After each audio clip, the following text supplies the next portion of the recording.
Redações mais enxutas, novos desafios, a busca por novas fontes de financiamento e, como alguns defendem, menor credibilidade?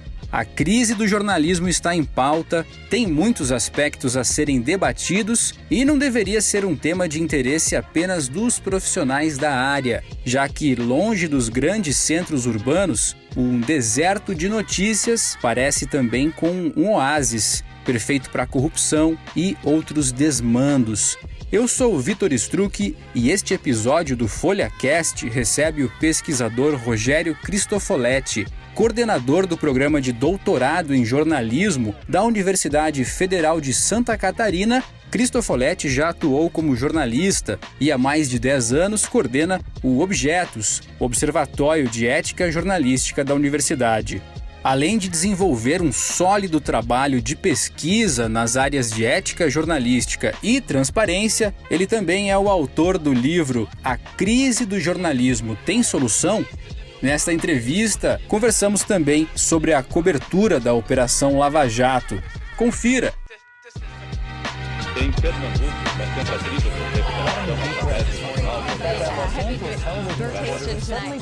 na cadeia pública do pequeno cidade, Pensei em começar a nossa discussão perguntando para você, o seu ponto de vista, quais são as particularidades da crise do jornalismo, mas especificamente no Brasil, Se você puder fazer esse destaque nesse contexto mundial de novas tecnologias, descentralização dos meios e dos fluxos de comunicação, como que o jornalismo brasileiro está situado nesse ambiente? Qual que é a tua avaliação? Eu penso que a crise do jornalismo ela tem componentes que são extranacionais, que são internacionais, como a chegada das grandes plataformas de comunicação, de digitais, que acabam sequestrando um pouco do processo de distribuição dos conteúdos. Isso antes ficava restrito aos meios de comunicação, agora Facebook, Google, as outras redes sociais acabam sequestrando isso, mas do ponto de vista brasileiro nós temos algumas particularidades. A primeira delas é que nós temos um sistema de comunicação muito oligopolizado, ele é muito concentrado, e isso faz com que as condições de competição dentro do mercado brasileiro, que é um grande mercado, fiquem prejudicadas. Fiquem prejudicadas porque os médios e pequenos veículos de comunicação têm muito mais dificuldade de chegar aos seus públicos. Um outro aspecto que a gente também percebe é que os nossos marcos legais dentro da área da regulação da comunicação no Brasil, alguns estão bastante atrasados. O Código Brasileiro de Radiodifusão é da década de 60, de 62. E, por exemplo, embora a gente já tenha agora um marco civil na internet, nós não temos aí uma indústria, nós não temos, do ponto de vista do legislativo, do executivo, disposição ou boa vontade para abrir o mercado brasileiro. Então, você junta um mercado oligopolizado que pune os pequenos e médios. Você coloca também players internacionais como Google e Facebook. Você coloca também um outro ingrediente nessa fórmula. As pessoas com a capacidade de se comunicarem sem intermediários. Tudo isso, de alguma maneira, vai impactar no consumo de notícias no Brasil. E você também comenta que o jornalismo passa por vários tipos de crise, Uma econômica, uma de credibilidade, ética e também de governança. Qual é a mais grave e qual é a possível que a gente possa sair primeiro, digamos assim? Então, eu acho que a crise do jornalismo hoje ela é inédita justamente porque ela está imbricada nesses 4 tipos de crise, aí 4 ou 5 tipos de crise que a gente percebe. Elas estão todas amarradas, quer dizer, não dá para você puxar um fio e resolver primeiro, elas estão imbricadas. Veja que, por exemplo, resolver uma crise ética e responder qual que é o papel do jornalismo tem a ver com o quê? Como ele vai se relacionar com o seu público. Tem a ver também o que é fazer jornalismo hoje. E isso tem a ver com o quê? Com viabilizar a atividade jornalística. Isso também tem a ver com a sua credibilidade. Se o jornalismo não está muito crente daquilo que ele pode fazer, ele não consegue se relacionar de uma maneira mais franca, horizontalizada com o seu público. Então ele também não consegue fazer com que a sua credibilidade seja intensificada, ele reverta uma crise de queda de confiabilidade, de credibilidade. Então, essa é a dificuldade, né? A gente não consegue resolver apenas uma questão de cada vez. Elas precisarão ser enfrentadas de maneira conjunta. Como? Ora, precisamos estabelecer novos pactos com o nosso público, buscar uma transparência maior com esse público e buscar também uma forma horizontalizada de tratar com esse público. Ao mesmo tempo, precisamos, mesmo que estejamos com problemas sérios de financiamento, investir na atividade. Nós precisamos investir. Eu sei que no momento de crise, o que a maioria das pessoas faz é cortar custos. Sim, precisamos racionalizar recursos, mas precisamos também investir, porque ao investir, a gente demonstra para a sociedade, para os outros players, para o mercado, que a gente acredita naquela atividade. Então, não é fácil mesmo lidar com uma crise como essa, que ela é inédita, né, na história do jornalismo.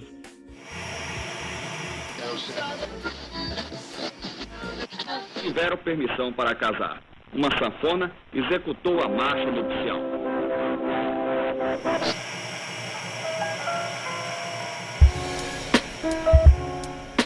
Bom, é isso que você vem trabalhando e vem pesquisando na área de ética, transparência e prestação de contas, né, o que a gente chama de Media Accountability, e na coordenação do Observatório de Ética Jornalística, o Objetos. Esse ano você novamente coordena o programa de doutorado na Universidade Federal de Santa Catarina. Gostaria que você falasse um pouquinho sobre esse trabalho e sobre algumas pesquisas que vão ser desenvolvidas nesse ano. Acredito também que levando em conta aí um contexto de pandemia e de mudanças no consumo e hábitos de notícias. Perfeito. Veja, nós acreditamos que a academia não está descolada da sociedade. A academia tem que contribuir com o que ela pode para pensar soluções, né, e soluções para a sociedade. Nós acreditamos que o jornalismo é essencial para a democracia, para reforçar as instituições, para fortalecer a cidadania, criar senso crítico, pessoas cada vez mais autônomas e livres no seu pensamento. Então, nós acreditamos que um programa de mestrado e doutorado em jornalismo pode contribuir com pesquisas nesse sentido, né? Junto com o mercado, com a categoria profissional, com a sociedade, buscar soluções para isso, estudando, pesquisando produtos inovadores, práticas inovadoras, práticas que tenham um cunho cidadão, porque aí a gente reforça a função social do jornalismo, né?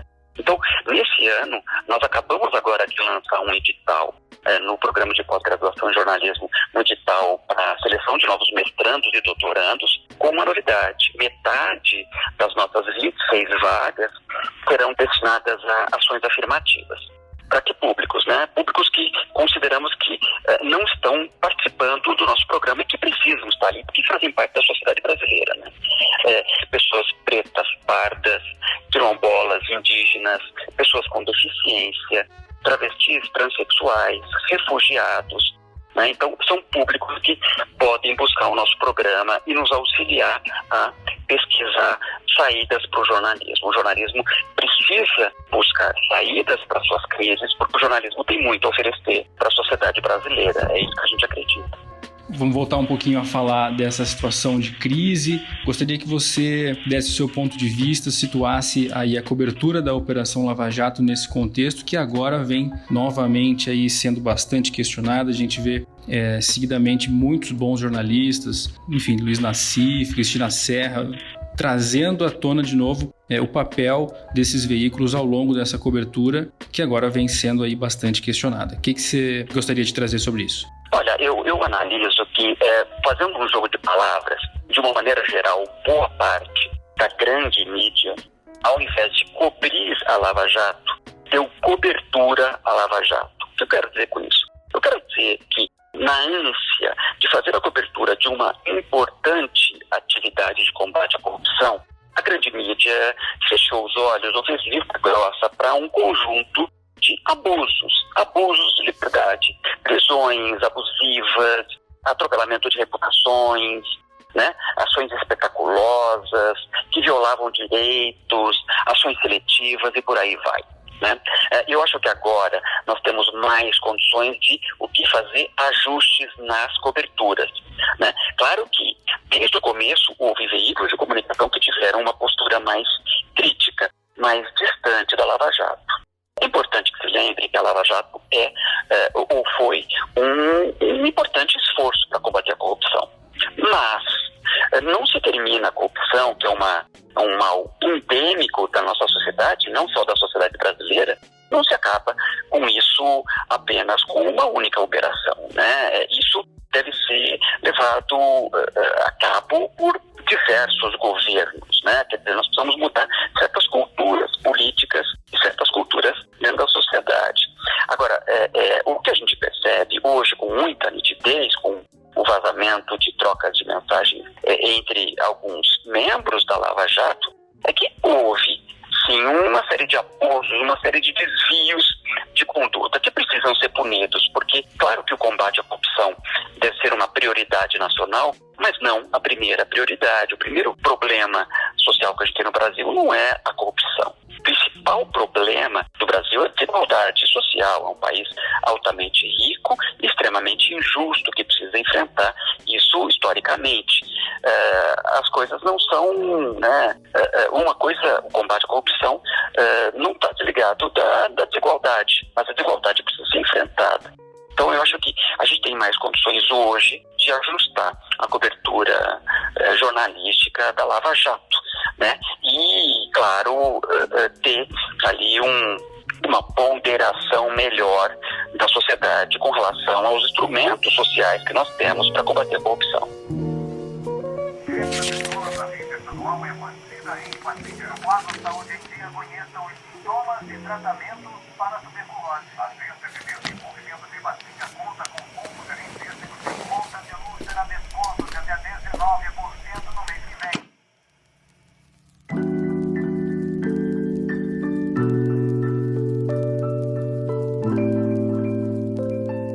Pô, você começa falando um ponto muito interessante dessa questão da espetacularização no jornalismo, e eu aproveito para perguntar se essa crise também não está atrelada a uma crise de leitura e a um perfil da população também que quer resistir em aceitar alguns fatos, a questão da polarização política. O que se traz sobre o papel do público nesse contexto todo em relação à crise do jornalismo? Olha, o público tem um papel crucial dentro de um processo de comunicação, né? Ainda mais, porque o público não é apenas um receptáculo, né, das informações. O público participa, o público nos ajuda a corrigir, nos ajuda a calibrar algumas coberturas, nos chama atenção para algumas coisas que estão sendo não percebidas. Então o público é muito importante.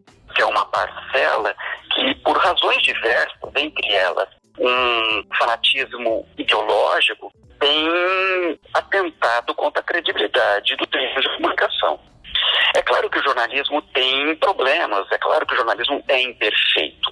Ele é uma prática feita por humanos, para humanos, com humanos, e ele pode produzir erros. Entretanto, não é acabando com o jornalismo, ou deixando de consumir informação jornalística que a gente vai melhorar o jornalismo. É aperfeiçoando o jornalismo, né? Então, o público precisa ser, de alguma maneira, seduzido e convencido de que o jornalismo é um instrumento cidadão para não só saber como as coisas estão acontecendo na sociedade, para denunciar abusos, para apontar práticas que são ocultas, mas também para aprimorar a cidadania e aprimorar a democracia. Então, a ultrapolarização é um resultado desse momento que a gente está vivendo de redes sociais dominando o cenário, de sistemas automatizados, robôs mesmo, né, muitas vezes interferindo no debate público via redes sociais. Algoritmos não transparentes, os veículos das grandes plataformas que muitas vezes inflam algumas pautas, alguns clamores sociais que não têm tanta importância, né? Então, é esse cenário caótico que a gente está habitando no momento. O jornalismo é um instrumento da sociedade para tentar separar o joio do trigo e entender aquilo que é importante para si, para buscar um entendimento social, buscar soluções coletivas para problemas que são coletivos, né? o papel da opinião nesse contexto todo? Os colunistas mais colaboraram para tornar ainda mais espetacular, digamos assim, essa cobertura, ou trazer lucidez? Qual que é a tua avaliação? Acredito que colaboraram mais.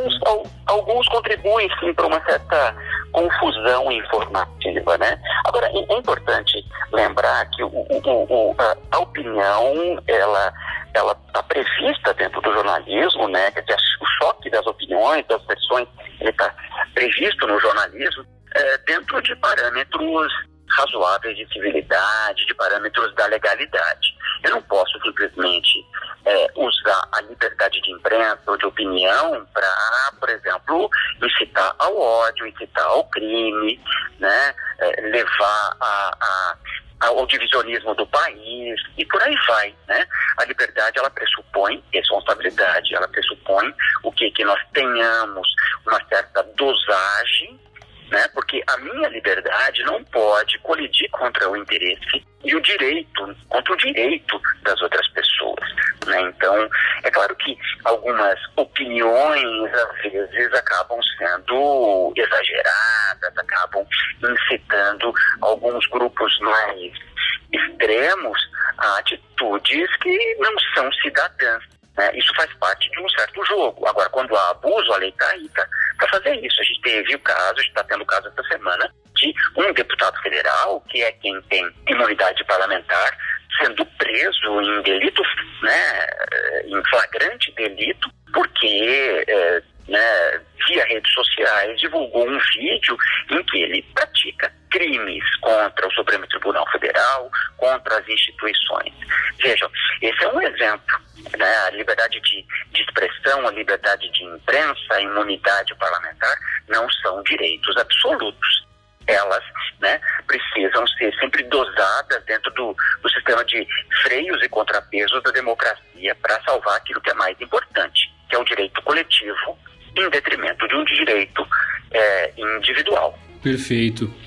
Bom, e já existia esse contexto de redações mais enxutas, muito trabalho e busca por novos meios de financiamento do jornalismo, já que o modelo tradicional vem apresentando essa falência. A gente viu, então, a pandemia da Covid-19 acabar refletindo aí no aumento das assinaturas de jornais como The Atlantic, New Yorker, revistas como a Wired, e, ao mesmo tempo, houve também fechamento de alguns veículos, na Holanda, o The Correspondent. Em que momento que a gente se encontra nessa perspectiva, nessa linha do tempo, sobre essa migração do processo de financiamento do jornalismo e quais são as suas perspectivas, o que você acha que vai acontecer com relação à questão financeira? Olha, eu penso que a pandemia, sim, é um evento que não apenas modificou nossos hábitos, mas ele transformou nossa maneira de viver, né? Então é um evento transformador. Ele está sendo transformador também nas redações, como você mesmo diz. Está havendo uma aceleração, por exemplo, para o enxugamento de certas redações e também para a adoção de modelos híbridos, né, de funcionamento. Ainda é muito cedo para dizer como é que nós vamos sair dessa pandemia, até porque, pelo menos no Brasil, nós estamos muito longe de vencer a pandemia por conta da dificuldade de imunização, né, e também do descalabro que está sendo o enfrentamento da pandemia pelos governos, principalmente o governo federal. Mas, do ponto de vista do financiamento, das práticas, o que a gente pode cravar já, porque isso já vem se refletindo nos últimos 5 ou 10 anos, é que não teremos soluções únicas.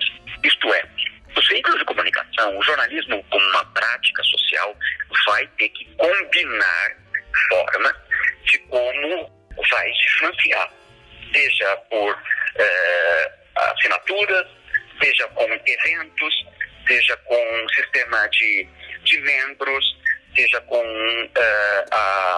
a publicidade convencional, seja com consórcios de conteúdos que podem ser produzidos, com serviços que podem ser oferecidos, serviços específicos para assinantes premium, entre outras coisas. Então, o que eu gosto sempre de frisar é que não teremos soluções únicas. O que funciona, por exemplo, para a Folha de São Paulo, pode não funcionar para a Folha de Londrina.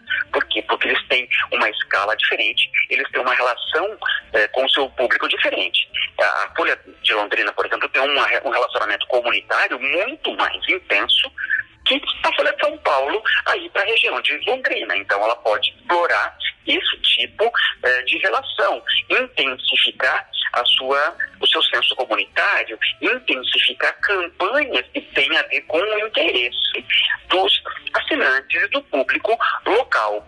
O localismo é uma boa aposta, a gente vem percebendo não só dentro do Brasil, mas como fora também. Então, será cada vez mais desafiador buscar maneiras de convencer os públicos, eu sempre digo os públicos, porque a gente pode pensar em assinantes comuns, pessoas comuns, mas também empresas, prestadores de serviço, organizações, que podem contribuir com quantias maiores, né, de forma mais decisiva para manter o financiamento desses produtos, dessas marcas. Então vai ser cada vez mais desafiador pensar em como manter essa prática.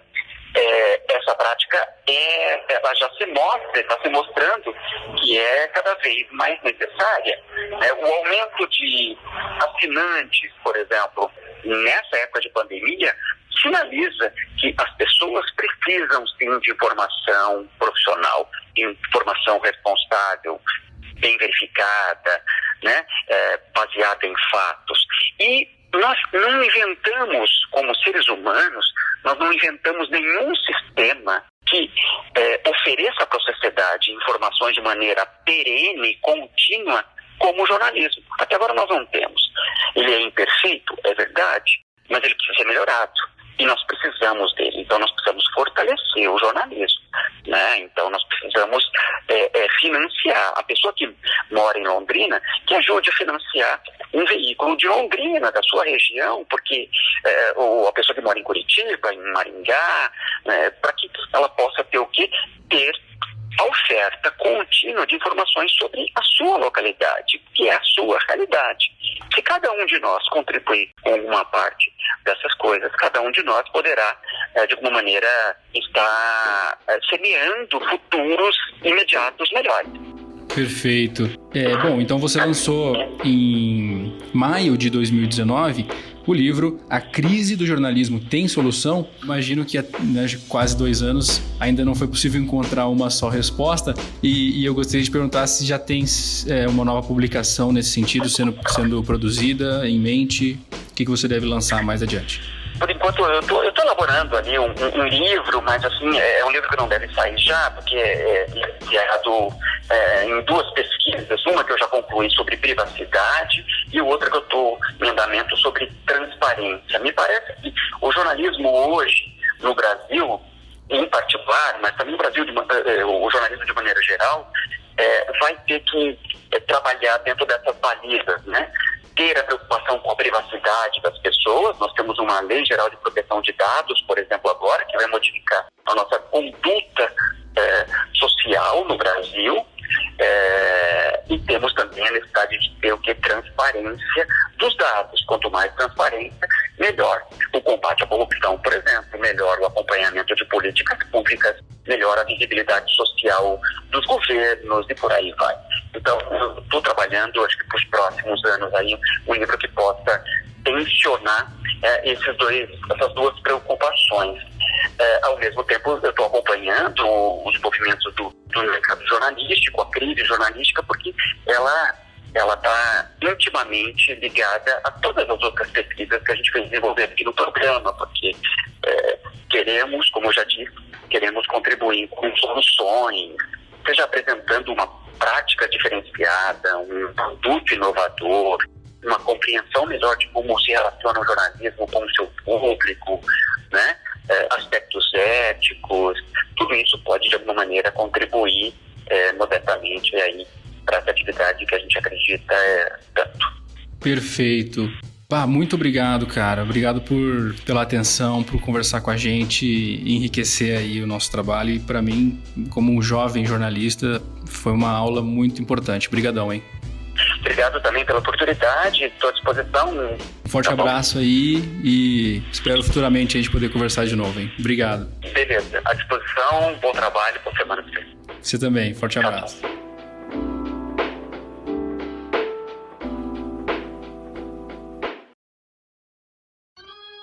É isso aí, você acabou de ouvir o FolhaCast da Folha de Londrina.